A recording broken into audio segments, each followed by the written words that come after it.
नई दुनिया के खोज में स्पेस को एक्सप्लोर करते हुए लाइफ फाउंडेशन के प्रोब एक कॉमेट को खोज निकालते हैं जिसमें सिम्बियोटिक लाइफ फॉर्म्स थे। यहाँ लाइफ फाउंडेशन एक बायो इंजीनियरिंग कॉर्पोरेशन है। प्रोब अपने साथ 4 सैंपल्स लेते हुए लौटते हैं। लौटते वक्त एक सैंपल बच निकलता है जिसके कारण उनकी स्पेसशिप मलेशिया में क्रैश हो जाता है।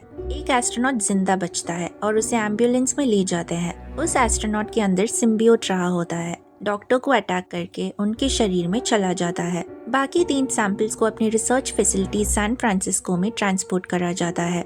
एडी ब्रॉक एक इन्वेस्टिगेटिव जर्नलिस्ट है। एन वेइंग एडी का फियांसे एक अटर्नी है जो एक लॉसूट डिफेंस लाइफ फाउंडेशन के लिए प्रिपेयर कर रही थी। ऑफिस में एडी को कार्ल्टन ड्रेक की इंटरव्यू लेने बताया जाता है। कार्ल्टन ड्रेक लाइफ फाउंडेशन का सीईओ है। बताते हैं कि कार्ल्टन अपने रॉकेट्स के बारे में बताता है और सबको यकीन दिलाता है कि सब सुरक्षित है और वो क्रैश अनएक्सपेक्टेड था। कार्ल्टन ड्रेक हम सबको अपने पैसों से खरीद सकता है और इस बिल्डिंग को खुद का गराज बना सकता है अगर वो चाहे। एडी को बताते हैं कि कार्ल्टन से सिर्फ उसके स्पेस प्रोग्राम के बारे में पूछे और शुक्रिया बोल के वापस आए और ये काम सिर्फ वही कर सकता है क्योंकि वही आज का काबिल इन्वेस्टिगेटिव रिपोर्टर था। एडी एन को बताता है कि पता नहीं मुझे क्यों ये असाइनमेंट दिया गया है, ये वो नहीं है जो मैं करता हूँ। एन एडी को बताती है कि वो कार्ल्टन के लिए काम नहीं करती, मैं अपने फर्म के लिए काम करती हूँ और मेरा फर्म कार्ल्टन के लिए काम करते हैं। अपने फियांसे एन के लैपटॉप में लाइफ फाउंडेशन की नोटिफिकेशन देख के एडी डॉक्यूमेंट खोलता है और उसको ह्यूमन ट्रायल्स के बारे में पता लगता है जहाँ कमजोर लोगों का इस्तेमाल किया जा रहा है और वो मर रहे हैं। Eddie Life Foundation CEO Carlton Drake का इंटरव्यू लेता है जहां वो कार्ल्टन से ह्यूमन ट्रायल्स के बारे में पूछता है जिसके कारण एडी और उसके फियांसे दोनों को अपने अपने जॉब से निकाल दिया जाता है। एन एडी से अपना रिलेशनशिप तोड़ती है। सैंपल्स लाइफ फाउंडेशन तक पहुंचता है। दूसरी तरफ 4th सिम्बियोट जो बच निकला था एक शरीर से दूसरे शरीर पर बॉन्ड करते सैन फ्रांसिस्को पहुंचने के रास्ते में था। 6 महीने बाद जे का सिम्बियोसिस ट्रायल सक्सेस की ओर बढ़ता है। डॉक्टर स्कर्ट एक साइंटिस्ट सिम्बियोट्स के साथ टेस्ट्स करते हैं।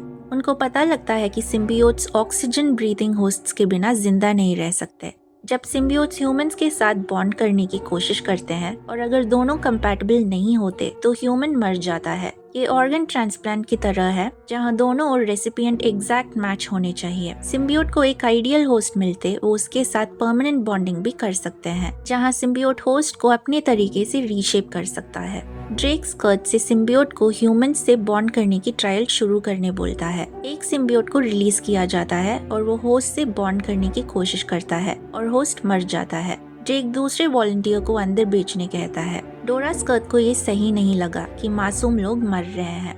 डोरा स्कर्ट एडी को फॉलो करती है उसे मदद लेने के लिए ताकि वो ड्रेक को एक्सपोज कर सके। बताते हैं कि वो ड्रेक पे विश्वास कर रहे थे क्योंकि वो कैंसर क्योर करने में लगे थे, लेकिन अब ऐसा नहीं रहा। उनके लैब में कई सारे मासूम लोग हैं और वो वेवर्स साइन कर रहे हैं जो उनको समझ नहीं आ रहा।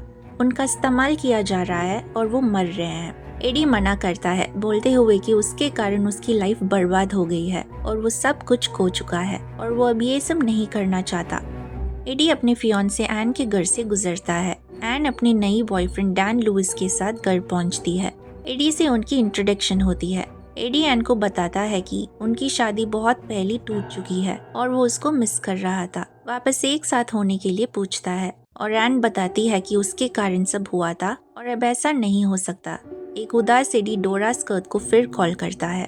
डोरा स्कर्ट एडी को अपने साथ सीक्रेटली रिसर्च फैसिलिटी में ले जाती है ताकि ड्रेक के अगेंस्ट एविडेंस कलेक्ट कर सके। स्कर्ट बताते हैं कि ड्रेक ने एक स्पेसशिप को रिकॉन मिशन में भेजा और वापस आते वक्त उनको एक कॉमेट मिला। ऑनबोर्ड कंप्यूटर्स के जरिए उनको पता चला कि उसके अंदर लाइफ है।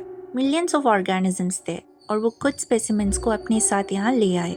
उन्हें सिम्बियोट्स कहा जाता है और वो हमारे एनवायरनमेंट में मदद के बिना जिंदा नहीं बच सकते।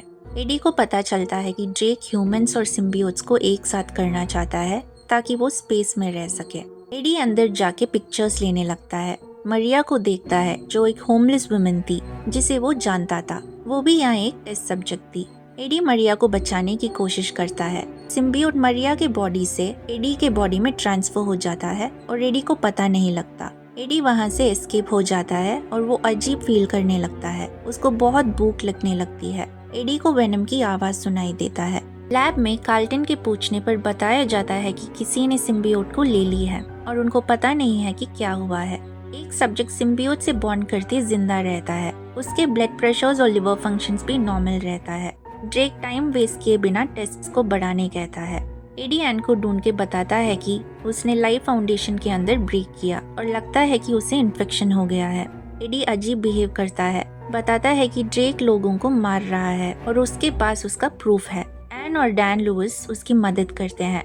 डैन जो एक डॉक्टर था, एडी को एमआरआई के जरिए एग्जामिन करते हैं, लेकिन उसके साउंड से एडी को तकलीफ होने लगता है। डैन एडी को विश्वास दिलाता है कि वो ठीक होगा और रिपोर्ट्स के आने का इंतजार है। एडी को आराम करने कहते हैं। एन एडी को कॉल करके बताती है कि उसके अंदर पैरासाइट है। एडी को फिर से बीच में वेनम की आवाज सुनाई देता है। एडी एन को बताता है कि उसको कुछ आवाजें सुनाई देता है। डैन बोलता है कि उसको मेड्स दे के उस पैरासाइट को बाहर निकालेंगे।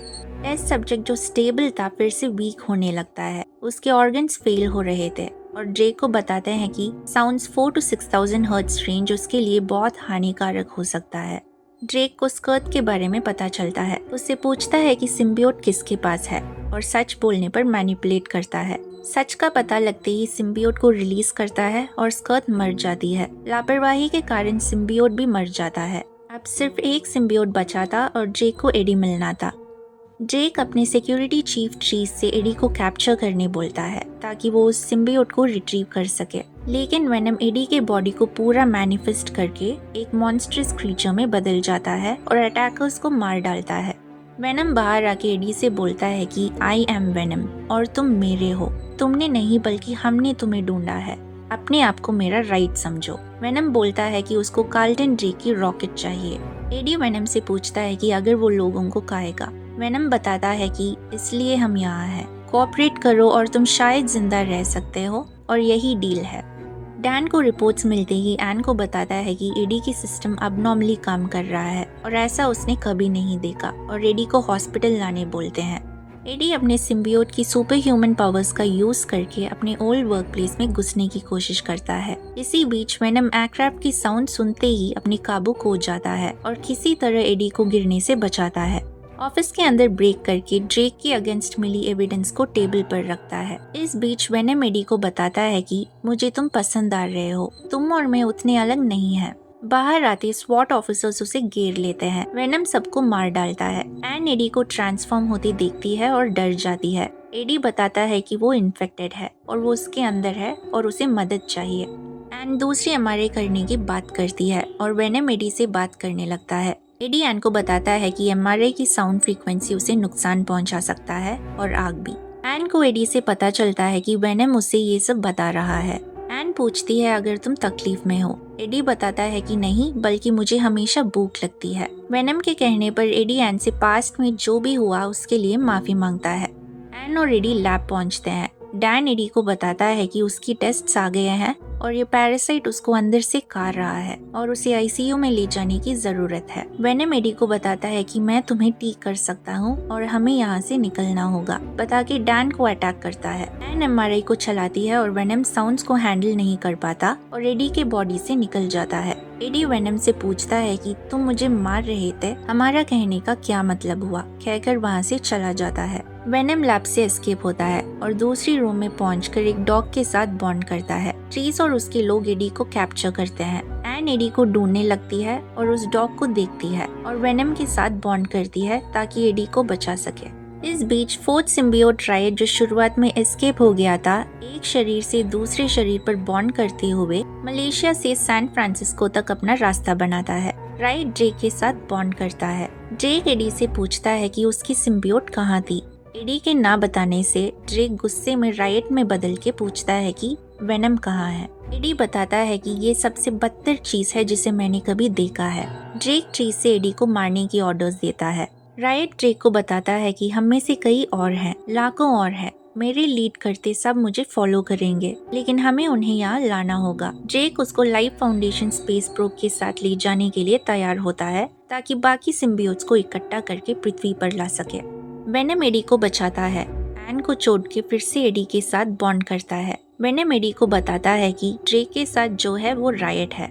टीम लीडर को रायट कहा जाता है। उसके पास बहुत पावर्स और एबिलिटीज हैं। उसे रोकना बहुत मुश्किल है। वेनम एडी से बोलता है कि उन्हें धरती को बचाना होगा उसके जैसे सिम्बियोट से। अगर हम रायट को नहीं रोकते वो हमारे जैसे लाखों के साथ वापस आएगा।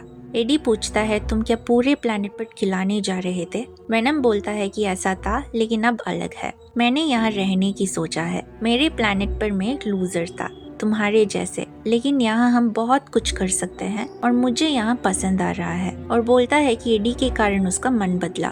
ड्रेक बताता है कि वो स्पेसक्राफ्ट को चलाएगा। बोलते हैं कि प्रोब को लोड किया और डायग्नोस्टिक्स को देखा जा रहा है। पूरा ऑटोमेटेड होने से भी आप इसे अकेले चला नहीं सकते। ड्रेक रॉकेट को लॉन्च शुरू करने कहता है और खुद शुरू करता है।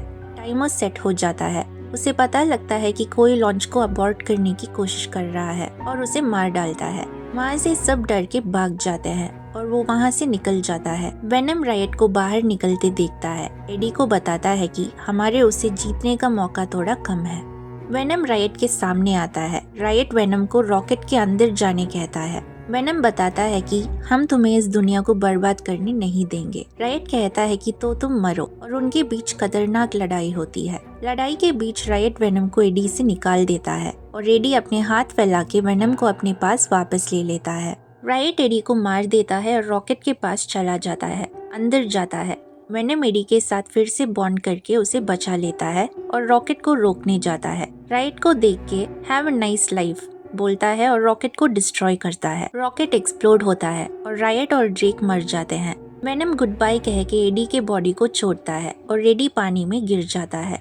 उस घटना के बाद एडी जर्नलिज्म करने लौटता है। एडी और एन अपनी अपनी जिंदगी के बारे में बात करते हैं और बीच में वेनम एडी से बात करने लगता है।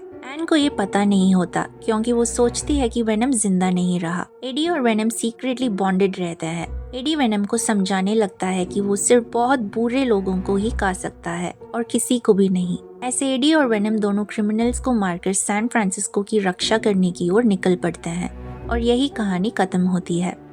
एक मिड क्रेडिट सीन दिखाया जाता है। एडी को प्रिजन में बंद सीरियल किलर क्लेटस कैसिडी का इंटरव्यू लेने भेजा जाता है। क्लेटस कैसिडी प्रॉमिस करता है कि जब वो बाहर निकलेगा तब खानिज होगा। ये लाइन Venom Let There Be Carnage की सीक्वल दिखाता है, जहां कैसिडी सिम्बियोट कार्नेज से टीम करके तबाही मचाने लगता है। उम्मीद करती हूँ आपको कहानी पसंद आई होगी। ऐसे ही और वीडियोस के लिए सब्सक्राइब करना ना भूलें। मिलते हैं अगले वीडियो में।